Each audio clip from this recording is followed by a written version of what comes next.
Sir, सबसे पहले तो जो बहुत लाज़मी सा सवाल है, पहला सवाल यही है कि प्रदूषण की जो स्थिति है, वो 2 दिन पहले तक कुदरत की मेहर की वजह से कहीं न कहीं बारिश हुई और बहुत बेहतर हो गई थी। लेकिन आज फिर दिवाली की अगली सुबह 300 के करीब दिल्ली का एक्यूआई है। इस पर क्या कहेंगे? किस तरह का एक्शन प्लान आप लोग रेडी कर रहे हैं आगे के लिए? देखिए निश्चित रूप से पिछले 3 दिनों से जिस तरह से बारिश और हवा की गति बढ़ी थी, उसके कारण कल सुबह का अगर हम देखें प्रदूषण का स्तर तो वो 215-220 था। रात में जिस तरह से दिल्ली, हरियाणा, उत्तर प्रदेश में पटाखे फोड़े गए उसके कारण वो बढ़ कर के 300 के आसपास पहुंचा है। मैं ये बात भी बताना चाहता हूँ कि दिल्ली के अंदर बहुत सारे लोगों ने सुप्रीम कोर्ट और सरकार के आदेश का पालन करके पटाखे नहीं जलाए। बहुत सारे बच्चों ने इस बार पटाखे नहीं जलाए, लेकिन कुछ टारगेटेड तरीके से कुछ इलाकों में बहुत ज़्यादा मात्रा में पटाखे जलाए गए और जिसको रात भर लोगों ने महसूस किया।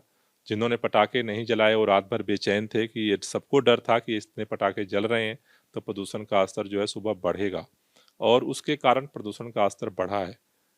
लेकिन मैं एक बात कहना चाहता हूँ कि दिल्ली में बहुत सारे लोगों ने पटाखे नहीं जलाए, लेकिन भारतीय जनता पार्टी के नेता जिस तरह से खुलेआम प्रचार कर रहे थे कि पटाखे जलाओ, पटाखे जलाओ, पटाखे जलाना ज़रूरी है, अगर वो भी सहयोग करते और सुप्रीम कोर्ट का आदेश मान जाते तो मुझे लगता है कि रात में पटाखे इतने नहीं जलते।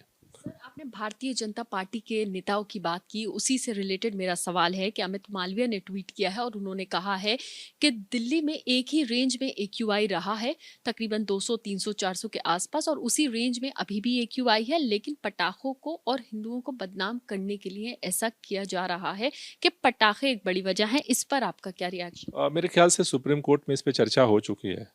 अमित मालवीय सुप्रीम कोर्ट के आदेश को चैलेंज कर रहे हैं। सुप्रीम कोर्ट ने सब कुछ विचार करने के बाद ही ये आदेश दिया कि भाई पटाखे ना जलाए जाएं। तो अगर भारतीय जनता पार्टी के नेताओं को लगता है पटाखे जलने चाहिए, पटाखे इसीलिए बहुत सारे लोगों ने नहीं जलाए, लेकिन जहां उनका प्रभाव था वहां पटाखे कल जलवाए उन लोगों ने। उसका परिणाम यह है कि आज प्रदूषण का स्तर बढ़ा है। तो मुझे लगता है कि भारतीय जनता पार्टी को थोड़ा रीथिंक करने की जरूरत है। सुप्रीम कोर्ट को बार बार चैलेंज करने से तो मेरे ख्याल से प्रदूषण कम नहीं होगा।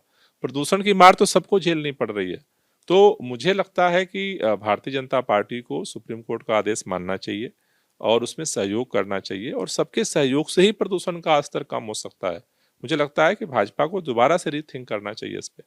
सर, एक और सवाल है, क्योंकि आज समीक्षा बैठक है, आप सभी लोगों के साथ आज बैठक लेने वाले हैं, तो क्या कुछ बातचीत उसमें होगी और किस तरह से आगे प्लान बनाया जाएगा? क्या कुछ एक्शंस आगे लिए जाएंगे जिससे ये प्रदूषण का जो स्तर है ये कुछ कम हो जाए? देखिए अभी अभी प्रदूषण का स्तर जो बढ़ा है उसको लेकर के हम चर्चा करेंगे आगे क्या संभावना दिख रही है।